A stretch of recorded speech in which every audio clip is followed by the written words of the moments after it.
On-page SEO is the method of optimizing your web page content to show up on the top of search engines and thereby to the users who are actually looking for the topic.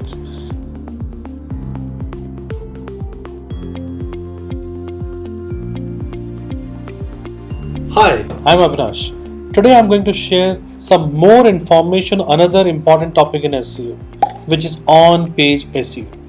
As you're aware, I shared information about SEO earlier as well. You can find the link to that video right here. I also shared in that video that SEO can be of two types, primarily, which is on-page SEO and off-page SEO. Today I will tell you in detail about on-page SEO, which is essential for any website if you want the website to rank on page 1 of any search engine like Google, Bing, Yahoo or Yandex. So let us understand what is on-page SEO.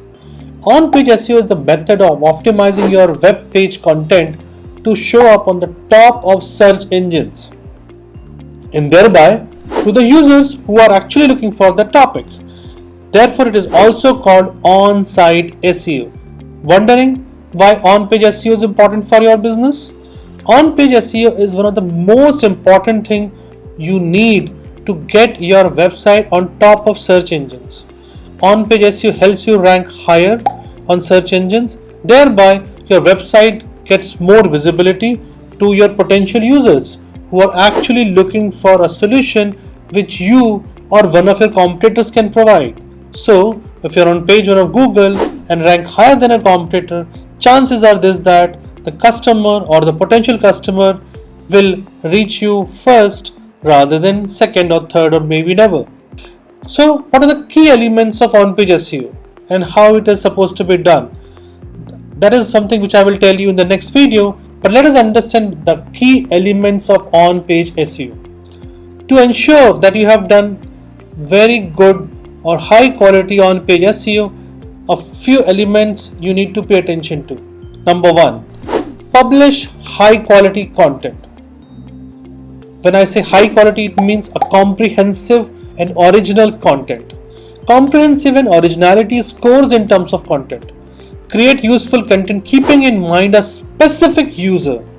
If you are targeting everyone, you are not targeting anyone. So keep a specific user in mind, their needs, their wants and their demands, and identify those things and create an article which addresses their need. Long form content, which is also comprehensive and it is defined as the content of 1800 plus words, is something which is recommended nowadays. And this kind of content generally ranks higher on search engines.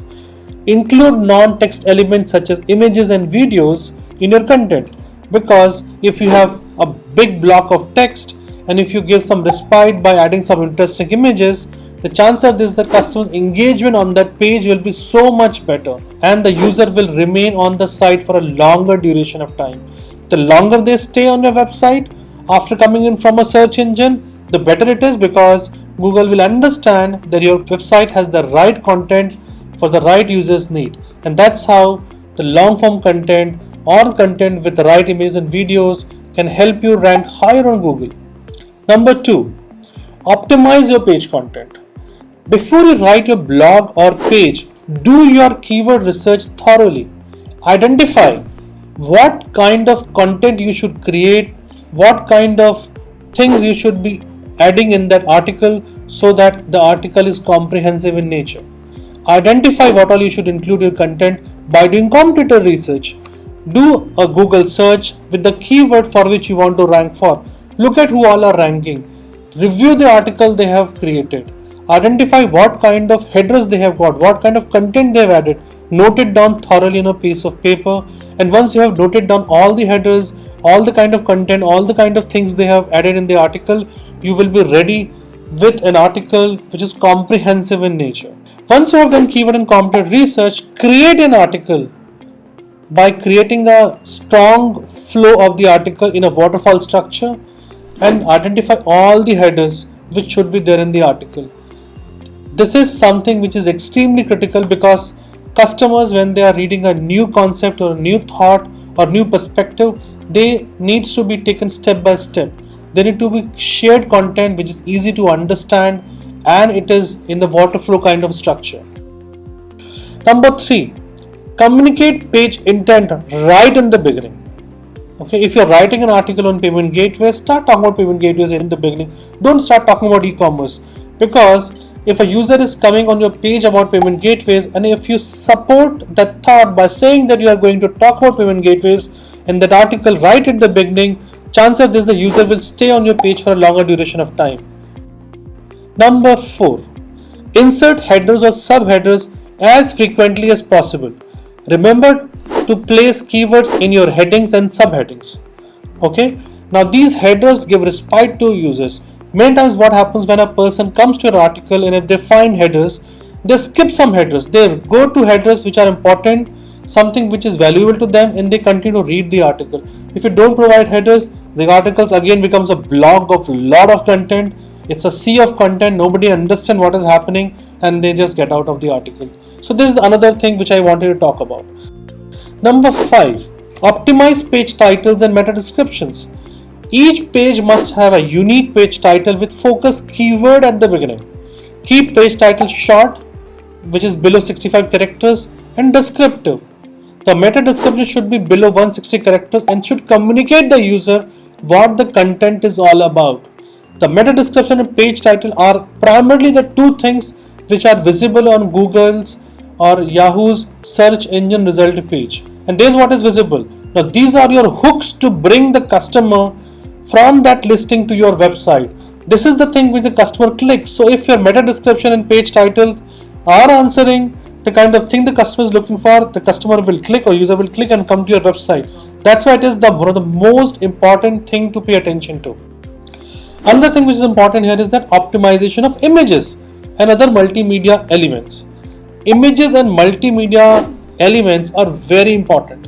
Now why they are important? Images obviously make an article more rich and interesting, but Google doesn't understand, it doesn't read or doesn't see the images. So if you provide alt text or if you keep interesting images on the article, customer will hook up and they stay, and your alt text will communicate to Google what is the image all about, and Google will be able to match up the image and the text and can figure out whether the article or the images and everything else is right. Another important thing which I want to talk about here is that keep your images less than 100 KB. Don't make them too small, otherwise they will pixelate and the user experience will be poor. But if you make it too large, it will not load a mobile phone. So your images should be optimized and should be less than 100 KBs. Last thing which I want to talk about is the insertion of external and internal links. Suppose for example you are writing an article on payment gateways, you can talk about e-commerce scenario in India. And if the article happens to be on a website, you can do internal linking. Now this is something because these are two related concepts. People can also go to another article which could be interesting to them. That is something which can help you do stronger SEO and also to help user navigate to another page of your website, stay long on your web page. This is another thing, this helps you in on-page SEO. Another thing which you should do is that provide good quality and strong references.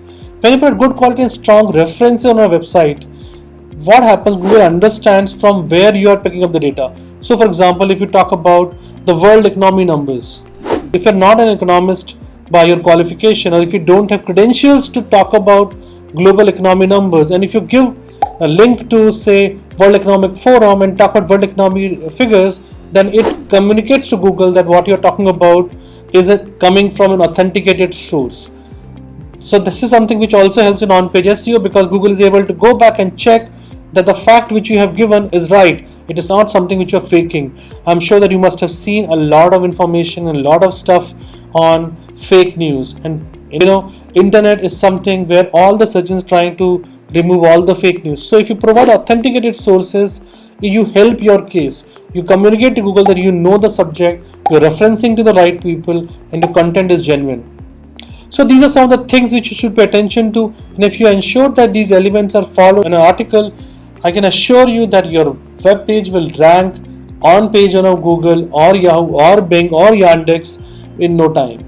So I hope that you have learned something new today and you will follow these on-page SEO tips.